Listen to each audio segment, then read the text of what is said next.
नमस्कार दोस्तों, जीके संसार में आप सभी का स्वागत है। आज डेट है 24 दिसंबर 2024 और आज जितने भी करंट अफेयर्स बन सकते हैं जो कि आपके एग्जामिनेशन पॉइंट ऑफ व्यू से इंपॉर्टेंट है, इस वीडियो में हम कवर करने वाले हैं। तो चलिए बिना देर के सेशन को स्टार्ट करते हैं। क्वेश्चन नंबर फर्स्ट है यहाँ पे, हाल ही में श्याम बेनेगल का मृत्यु हुआ, वह क्या थे? एक प्रसिद्ध फिल्म निर्देशक, एक जाने माने गायक, एक मशहूर लेखक या फिर एक प्रसिद्ध अभिनेता? तो इसका करेक्ट आंसर जो होगा वो क्या होगा? एक प्रसिद्ध फिल्म निर्देशक, क्योंकि ये क्या थे? फिल्म डायरेक्टर थे। इनसे जुड़े जो इंपॉर्टेंट फैक्ट्स हैं जो कि हमारे एग्जामिनेशन पॉइंट ऑफ व्यू से इंपॉर्टेंट है, चलिए देखते हैं। श्याम बेनेगल भारतीय सिनेमा के एक प्रमुख फिल्म निर्देशक थे जिन्होंने अंकुर, निशांत, मंथन और भूमिका जैसी फिल्मों को डायरेक्ट किया था। भारतीय फिल्म उद्योग में उनके योगदान के लिए 1976 में पद्मश्री और 1991 में पद्म भूषण जैसे उच्चतम पुरस्कार से सम्मानित किया गया। श्याम बेनेगल ने 1974 में फिल्म अंकुर के निर्देशन से अपनी करियर की शुरुआत की थी और ये जो फिल्म थी वो सामाजिक मुद्दों पर आधारित थी। श्याम बेनेगल का जो एज था वो 90 था, ठीक है। 90 के एज में उनका निधन हुआ है। फिल्मों के अलावा दूरदर्शन पे आने वाले मशहूर सीरियल भारत एक खोज और कहता है जोकर, कथा सागर का भी निर्देशन श्याम बेनेगल ने ही किया था। यानी कि फिल्म डायरेक्ट करने के साथ साथ सीरियल को भी डायरेक्ट किया करते थे। आप यहाँ पे इमेज में देख पा रहे हैं नसरुद्दीन शाह, शबाना आजमी और ये आपके जो है ब्लैक में ये आपके हैं श्याम बेनेगल। अगला क्वेश्चन है कि दिसंबर 2024 में एशियाई क्रिकेट परिषद यानी एसीसी के नए अध्यक्ष कौन चुने गए हैं? कपिल देव, शमी सिल्वा, रिकी पॉन्टिंग या फिर सनत जयसूर्या? तो सही आंसर जो होगा वो आप सब जानते हैं, क्या होगा? शमी सिल्वा। अगर यहाँ पे फैक्ट्स को देखें तो श्रीलंका क्रिकेट के अध्यक्ष शमी सिल्वा को एशियाई क्रिकेट परिषद यानी एसीसी का नया अध्यक्ष नियुक्त किया गया है और उन्होंने भारत के जय शाह की जगह ली है, क्योंकि 1 दिसंबर 2024 को आईसीसी यानी कि अंतर्राष्ट्रीय क्रिकेट परिषद के अध्यक्ष का पद संभाला है जय शाह। उसके बाद ये सीट खाली थी तो यह शमी सिल्वा को दी गई है। उद्देश्य क्या है? तो एशियाई क्रिकेट को बढ़ावा देना, उभरती प्रतिभाओं को अवसर प्रदान करना और सदस्य देशों के बीच एकता को मजबूत करना। सिल्वा एसीसी के वित्त और विपणन समिति के अध्यक्ष के रूप में भी कार्य कर चुके हैं। सिल्वा ने 1983-84 में कोलंबो क्रिकेट क्लब के लिए खेला और टीम की कप्तानी भी की है और श्रीलंका की राष्ट्रीय स्क्वैश टीम के सदस्य, प्रबंधक और कोच भी रहे हैं। नेक्स्ट क्वेश्चन है कि दिसंबर 2024 को गीता जयंती के अवसर पर गीता पाठ का गिनीज वर्ल्ड रिकॉर्ड किस राज्य ने बनाया है? हरियाणा, राजस्थान, उत्तर प्रदेश या फिर मध्य प्रदेश? तो इसका सही आंसर जो होने वाला है वो है मध्य प्रदेश, ऑप्शन डी। देखिए इससे जुड़े फैक्ट्स अगर हम देखें तो आपको मैं बता दूं कि 11 दिसंबर 2024 को गीता जयंती के अवसर पर मध्य प्रदेश के भोपाल में गीता पाठ का गिनीज वर्ल्ड रिकॉर्ड बनाया गया। इस आयोजन में 7000 से अधिक आचार्य और बटकों ने एक साथ मिलकर गीता के कर्मयोग अध्याय का सामूहिक पाठ किया, जिससे यह वर्ल्ड रिकॉर्ड स्थापित हुआ है। इसका उद्देश्य क्या है? तो भगवान की जो श्री कृष्ण है, भगवान श्री कृष्ण, उनकी शिक्षाओं को जन जन तक पहुंचाना और गीता के महत्व को उजागर करना है। अगर हम विशेष आकर्षण की बात करें तो श्रीमद् भागवत पुराण पर आधारित प्रदर्शनी और भक्ति गीत प्रस्तुत करने के लिए मुंबई का प्रसिद्ध साधो बैंड इसमें शामिल हुआ था। आयोजन स्थल की अगर हम बात करें तो ये मोतीलाल नेहरू स्टेडियम में इसको आयोजित किया गया था। अगला प्रश्न है, केंद्र सरकार ने कक्षा 5वीं से लेकर 8वीं कक्षा के लिए किस नीति को खत्म करने का निर्णय लिया है? ऑप्शन ए है distance learning policy, no detention policy, no homework policy या फ्री एजुकेशन पॉलिसी? तो इसका सही आंसर जो होगा वह आपका हो जाएगा यहाँ पे कौन सा? ऑप्शन आपका बी, नो डिटेंशन पॉलिसी। तो यहाँ पे देखिए इससे इंपॉर्टेंट जो फैक्ट्स हैं, नो डिटेंशन पॉलिसी के तहत पहले यह प्रावधान था कि 5वीं से लेकर 8वीं कक्षा तक के छात्र अगर फेल हो जाते थे तो उन्हें अगली कक्षा में प्रमोशन मिल जाता था, यानी कि प्रमोट कर दिया जाता था। लेकिन अब जो नियम आया है इसके अनुसार अगर कोई छात्र कक्षा 5 से 8 के बीच फेल हो जाता है तो उसे अगले साल प्रमोशन नहीं मिलेगा।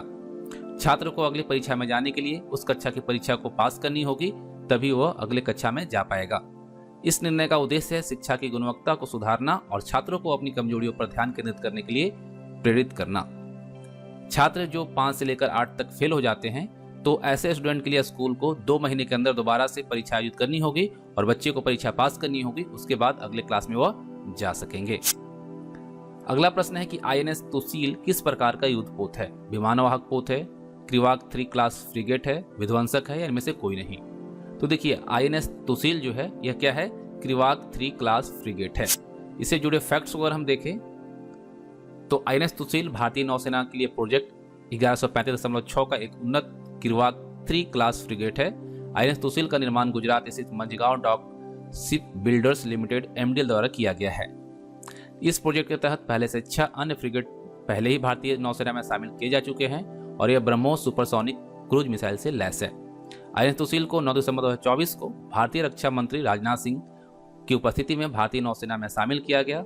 यह युद्धपोत जो है वायु रक्षा, समुद्र रक्षा और हमला करने की क्षमताओं से लैस है, जो उसे समकालीन समुद्री खतरों से निपटने में सक्षम बनाती है।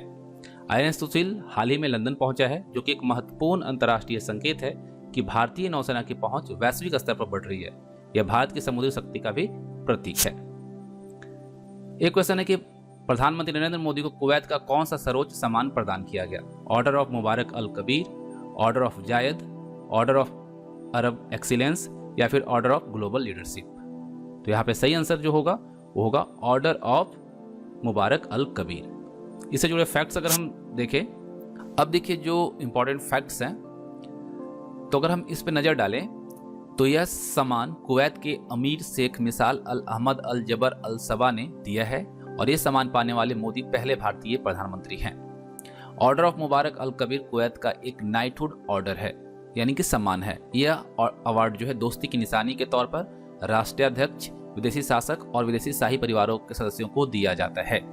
पीएम मोदी को किसी देश से मिलने वाला यह 20वां अंतर्राष्ट्रीय सम्मान है और अगर हम देखें 2024 में अब तक जो मोदी को अवार्ड मिले हैं अदर कंट्री से, वो है order of the Druk Gyalpo, जो कि 2024 में ही मिला है भूटान के द्वारा।